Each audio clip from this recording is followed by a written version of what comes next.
Sounds of early morning surrounded them as Terry and his team got ready to set out. The access road had been half hidden by a fall of limbs and leaves, but it was all camouflage. His contact had told him to put the cover back when he was done, so before rolling down the dirt road, they had slid everything back into place for the next person that needed to get to Jeremiah. The trees were close to the van, and Terry rolled the window down to pull his mirror in before asking Scully to do the same. She had taken the front seat, Wayne sitting in the back with the gear, and he was currently trying to keep it all from sliding around in the back of the bumpy van. Terry watched as the trees pressed in around them, making his drive feel claustrophobic. This was all starting to have a very Blair Witch vibe going to it, and he was hoping for a different result from last time. Of course, the whole thing felt a little bit like an urban legend the more you looked into Jeremiah. After the mine had collapsed, people started going missing. Only a few at first: the owner of the hardware store, a cab driver taking someone home, a waitress at the local diner, the principal at the high school, and the second deputy of the local sheriff. No one really looked into it. People left Jeremiah for better prospects, and the town had a history of people just picking up roots. Then, one day, the whole town just disappeared. It started out as absenteeism for those who didn't work in town. A nurse who worked at the hospital in Kashmir never showed up for her shift. Several students who attended the Clarksville Technical College missed a few days of school. A teacher from the Clayton Elementary School, with a perfect attendance record, hadn't called in a sub for that day. When people called the truant individuals and received no answer, they called the police in Jeremiah. When emergency services never responded, they called their local law enforcement for help. When the state police went in to see what had happened, the entire population of Jeremiah was nowhere to be found. They found no evidence of foul play, not a single thing out of place at all, aside from a few disrupted rooms, and the homes had things set out for the following day. Clothes were laid out, lunches packed, important things set aside so they could be easily picked up the next morning.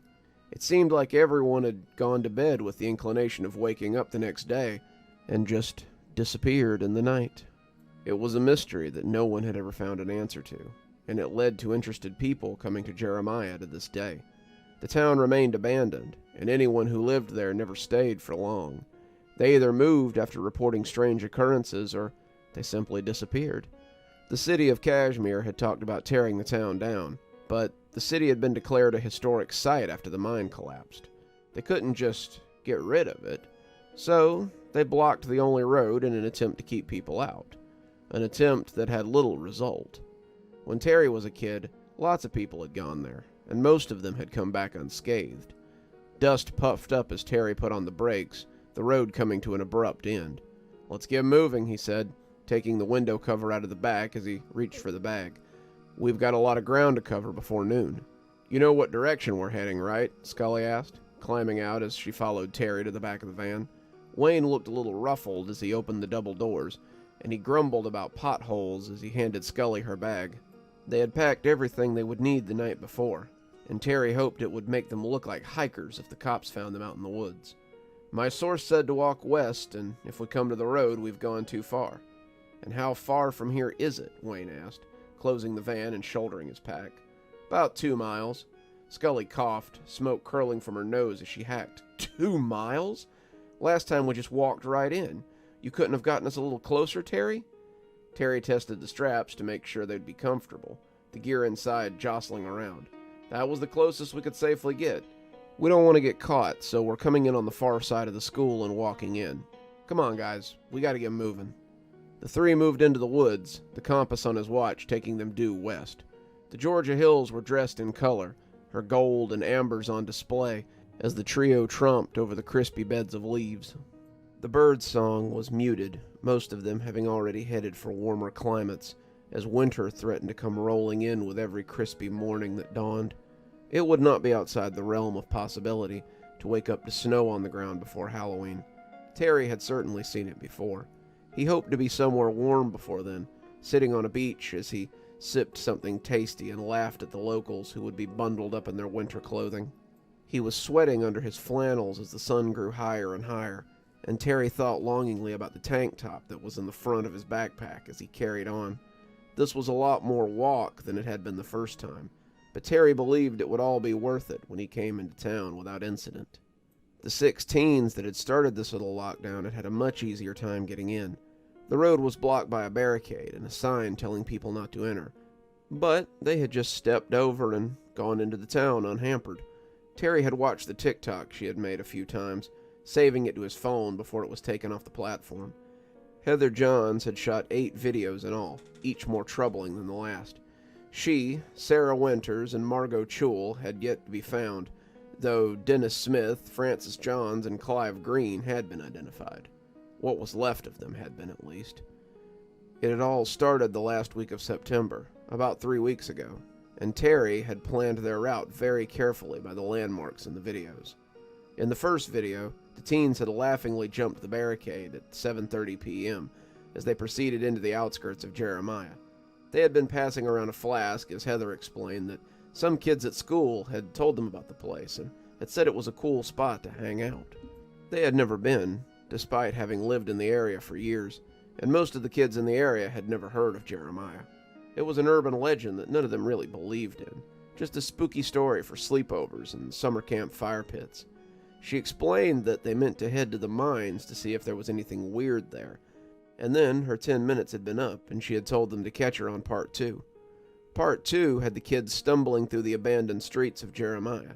They had passed the post office, a shadowy feed store, and stopped for a few minutes to lounge at an abandoned ice cream parlor. People had pointed out that if you looked behind them as they sat, you could see a shadowy figure lurking, and people had been divided on its authenticity. It was hard to see, but it got easier in the third video. The third video was a selfie at the ice cream parlor, with all 6 of them leaning in as something light played over it. They were all clustered around an odd-looking ice cream character out front, but the weird concrete ice cream man wasn't what people were talking about. The shadowy person was practically looking over their shoulders from the back of the picture, and that was what had sparked the controversy. "Not seeing any foot traffic out here," Wayne said, his hiking boots crunching along through the leaves. "Looks like maybe their patrols haven't quite gone this far." Wayne was an avid hiker, and he knew what to look for when he was tracking things. That was part of the reason Terry had brought him, but the other was that he didn't flake when the shit hit the fan. Wayne had been with him for a while, acting as his cameraman, and Wayne was always steady, no matter what was going on around him. The problem with Heather's video was that it had been shot in the shaky cam of a teenager's cell phone. When Terry got proof, he knew that it would be rock solid if Wayne was behind the camera. "Let's hope so," Terry said. "It'll make it easier if they're too spooked to leave their checkpoint." The fourth video had been about 30 minutes later, and Heather had clearly been reading the comments on videos 2 and 3. Most people believed she was trying to set up some kind of found footage, paranormal activity thing, and they had begun to speculate on it with some rather unforgiving comments. Heather told them how she didn't know what that thing had been in the last video, but she was a little freaked out by it. Her brother, Francis, had told her not to think about it, and it was probably just a shadow. That was when they had come up to the Fill and Go, and that had been a lot of the reason that Terry wanted to set up camp there. He hoped that following the kids' bag trail would bring about the best result.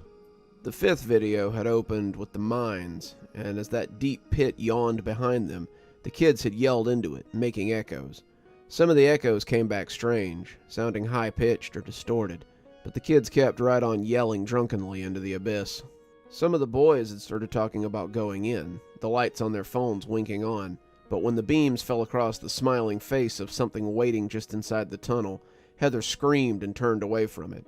It was quick, less than 3 seconds on the recording, but it definitely fit the description that he'd been given by the old miner.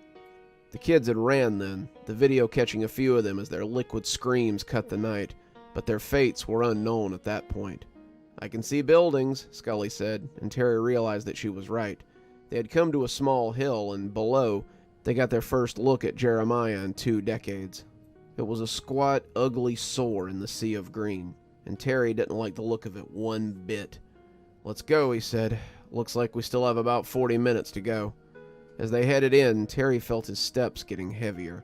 He'd been excited by the prospect of the scoop, but now that he was within sight of Jeremiah, it was like being transported back in time. It had been early afternoon when the 3 of them had walked in the last time, less geared but more enthusiastic, and Terry had felt just as nervous then. The school had agreed to give him a section in the paper for paranormal events, and Terry had been curious about Jeremiah since he was young. He had set out to go more than a few times, but he always lost his nerve when he got to the border. It always felt like that barrier was there to keep him out, just as much as it was there to keep whatever was inside. At this rate, we'll be there before noon, Scully said. That was good, because Terry wanted to set up before dark. The sixth video was mostly a lot of heavy breathing, and Heather begging for help. She was hiding somewhere, a storage room or a closet, and the sound of something scuttling around outside her hiding place was very loud.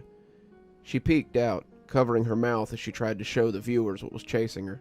It looked like the same black shape that had been trailing them the whole time. It was moving around on all fours, seeming to sniff the air as it hunted for her. It was pretty grainy, the quality hard to see because of all the shaking. When it turned to look at her suddenly, she dipped back below the edge of the door, and the video ended. The seventh was a shaky cam shot as the road slid by behind her.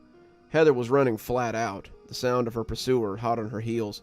She was crying and gasping, probably not even aware that she was taking video. The few stills Terry had isolated made him think that she was running past the ice cream parlor they had stopped at for the selfie. She wasn't stopping now, though. She sounded ready to drop as she sprinted, and as the timer ran out, there was a single still image of the loping shadow creature coming after her. When he'd shown it to them the night before, bringing Wayne and Scully up to speed, they had looked knowingly at each other. Terry had to admit that whatever the creature was, it looked very similar to whatever had come after them all those years ago. None of them had said it, but it was understood that if they went back, they'd be facing something they had escaped once before. Just makes us that much more likely to escape it again, Terry had said, his bravado not reflecting how he now felt. As they came into the city limits, Terry reflected on the eighth video as he swallowed his fear. It was only a few seconds, but it was the mouth of the mine as Heather was dragged inside, kicking and screaming by whatever had pursued her. They came to the fill-and-go just as the big clock over City Hall struck 11. The walk-in had been far from eventful. The whole place had been deserted, and Terry was ready to duck behind anything at a moment's notice if they encountered police. He had expected to encounter something, but the lack of anything was a little unnerving. The whole town was deserted, nothing but trash to make any noise, and the overwhelming silence was a little unnerving. Terry had expected to have to break into the old shop, but found the door unlocked and the inside relatively clean. "Let's get set up," he said, putting his bag down as Scully set about putting things together in their base camp. She worked on autopilot as she got everything set up. The more things that came out of the bag, the more impressed Terry was with the pack job. With some help, Scully took over the front counter, and soon had an impressive little command center set up. She had an array of small monitors, little more than tablets on small stands, and a laptop that looked powerful enough to control all of them. The case she sat down in front of them was the largest thing she'd packed, and as the laptop began to hum, she patted it affectionately. "While I get set up, I want you guys to set these up," she said, flicking her butt off into the empty store as she fished out another cigarette. "What are they?" Terry asked, popping the latch as he had a look inside. Inside were 6 little bubble cams, like the kind you'd expect to see in a retail store. "There's only a few of them, so use them sparingly, but as long as you put them within the city limits, I can see all of them from here. They've got motion sensors on them as well, so they'll zero in on anything if they sense movement. I'll stay here. You two go get everything together so we don't fall victim to the typical horror movie shenanigans." "And if you get snatched while we're gone?" Wayne asked. She tossed something to Terry, and when he caught it, he saw it was one of those neat little earpieces that you saw in the movies. "Just stay in communication so we can be sure that no one gets snatched." Terry snorted, sliding the earpiece into place. "I guess your gear was worth the rental fee. Come on, Wayne. Looks like we got work to do." They left her setting up her network as they prepared to give it eyes. "You think it's really safe out here?" Wayne asked, boosting Terry up so he could get one of the cameras into the lip of the ice cream stand's awning. "Not in the slightest," Terry said, letting it go gingerly and breathing a sigh when it held. "But neither was that cornfield we were in last week either, the one with the sinkhole, or that weird school where people kept hearing screaming all night." "Yeah, but that was different," Wayne said, looking around like someone who expected to be caught any minute. "The station knew what we were going for there, and knew exactly where we were. I'm guessing management probably doesn't know where we're at right now, do they?" Terry sucked his teeth as he pointed towards the chain-link fence that surrounded Gould Mining Company. "Hey, let's see if we can get one in there. I want to get a camera facing the mine entrance." The gate was padlocked, so the two circled around until they found a piece of fencing that had collapsed near the east side. The mine area was pretty big, and Terry had been certain there would be some sort of way in besides the front gate. The fencing had been set up in the late 60s, and 50-plus years of wear and tear would have taken their toll somewhere. Scully checked in as Terry held the piece open for Wayne, and he answered back in the affirmative when she asked if they were okay. "So that's a no then?" Wayne asked, as they slunk around towards the front. "Sharon knows where we're at, and if Sharon knows, then Bosco definitely knows we're here. If we don't check in by Monday, they'll send someone out to investigate. I'm sure of it."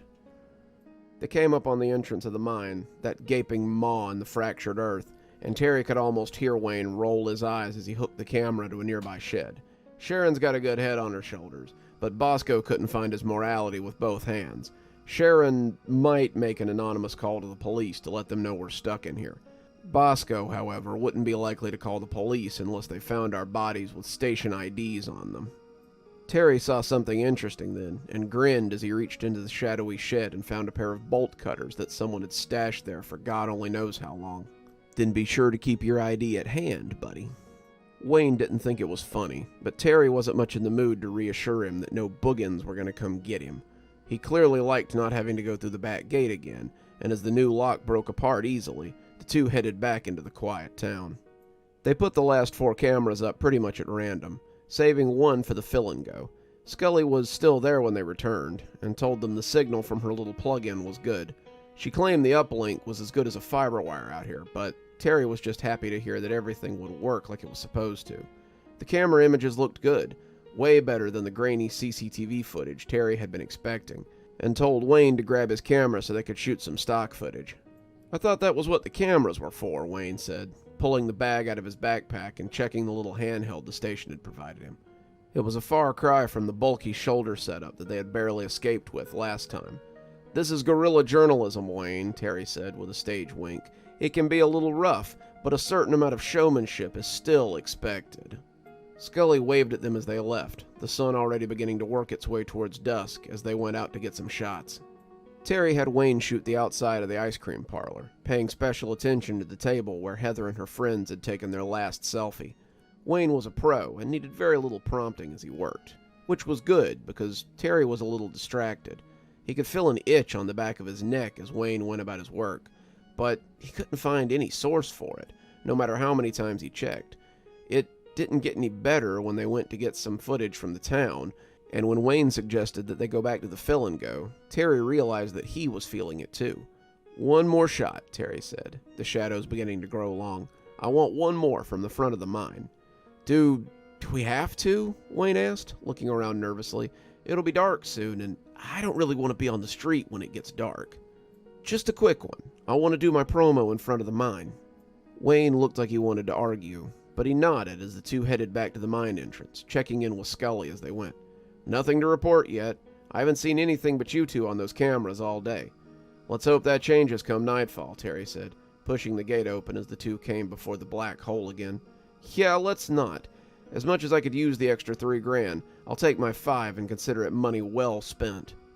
Wayne got set up as Terry got into position, putting his back to the opening as Wayne got him into focus. Terry didn't really want to put his back to the mine, but he wanted the shot of the dark hole to be perfect. With the mine as his backdrop, Terry would have a much easier time selling this to the station. The scene from that final TikTok.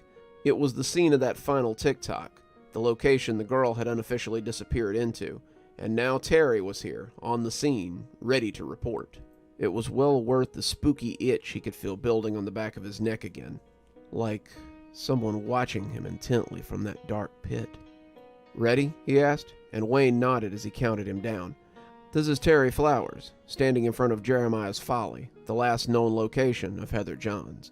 Over 20 million people have seen her final video, and speculated on its authenticity. But the fact remains that she and her 5 friends are still missing after..." He stuttered a little as something dropped in the mine behind him, and it took everything Terry had not to bolt. It was just an old mine. It made noise. That was all normal. Terry kept repeating it like a mantra as he stood there, composing himself as Wayne counted him down again. The fact that she and 5 of her friends are still missing after coming to Jeremiah.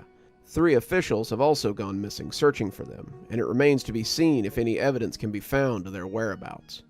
Wayne was shaking a little, clearly feeling the same pressure that Terry was, and when he told him to cut it, he couldn't help but turn and look into the mouth of that old mine. Did he see something? Perhaps something smiling down there? Let's get back to Scully, Terry said, trying to make it sound nonchalant and failing. Neither of them took their time as they made tracks for the fill-and-go. Good evening, everyone. It's me, Dr. Plague. Thanks so much for joining me for tonight's story. Well, this is part 2 of Don't Go to Jeremiah, Georgia, and I hope you're enjoying it as much as I am. I know I said I was going to get this wrapped up in 3 parts, but I'm beginning to suspect this might be a 4-parter, so look for that last part either Saturday or Sunday. I'm not really certain. If you enjoyed tonight's story and you're not already subscribed, why not go ahead and subscribe? Maybe hit that notification bell. Maybe even leave me a comment. I like comments. They're fun. If you'd like a copy of my new book, Fall Frights and Autumn Chills, I've left a link below. It's available on Amazon, so come on ahead and get your own copy. It might just be the perfect thing for anyone on your Halloween or Christmas list. If you'd like to support the show in a more monetary fashion, come on down to Patreon. There's also a link below to that. I offer quite a few tiers. I'm sure there's something there that'll suit you. Patrons get their spooky a little bit early. They also get access to other polls and things. Patrons in my Ghostly Reader tier also get a book anytime I write one on their doorstep, signed just for them. So if that appeals to you, come on down, have a look. I'm sure there's something there that'll suit you. Speaking of patrons, let's go ahead and thank our patrons. Thanks to Janet and Winter for being our Spooky Skeleton tier contributors. And thanks to Xaronana, Emily Coltsfoot, Martha, Marianne Schuler, Jennifer Damron, and Tyler Parker for being our Ghostly Reader tier contributors. Thanks, guys. We just couldn't do the show without you. And as always, thanks for stopping by. Dr. Plague, signing off. Have a wonderful evening.